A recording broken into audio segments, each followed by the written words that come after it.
عیسی به ما ناصر شهر درون هو یکی پیله بسته بود.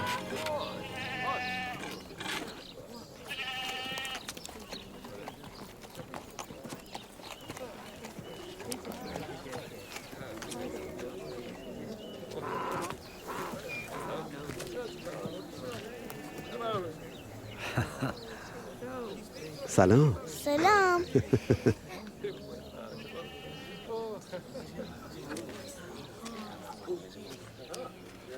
شنبه روز ره که شبات گفتیدی همیشه من استم بوشو کنیسه.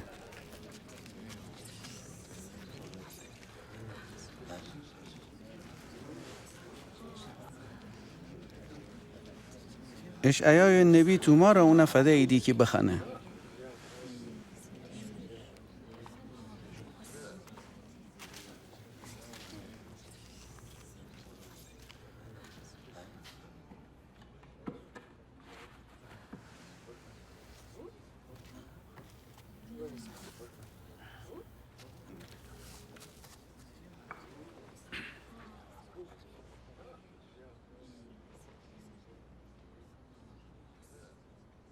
خداوند روح می امره ایسه اون مره مست بکده که خدا پادشاهی خورم خبره فقیران فرسنم اسیران آزادی اعلام بکنم کوران چومان واز کنم ستم بیدکان آزاد کنم و بشارت بدم که او وقتاً فرسه که خداوند انسان لطف و محبت بکنه. خوب گفت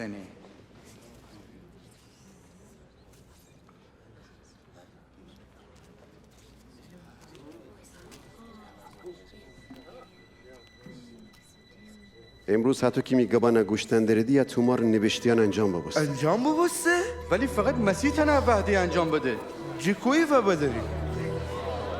هیچ شکی نرن که از المسئله در مورد من اوریدی که اگر دکتر سی خودت شفا بدن و گیری که اون معجزه‌ای که کفرناهم میان بکودی تی شهر میانم بکن.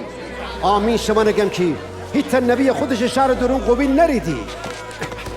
اتویی عیسی خورا به عنوان مسیح معرفی بکده که خدا اون انسانان نجات وسیع سه کده ولی یهودیان اون قبیل نکدیدی.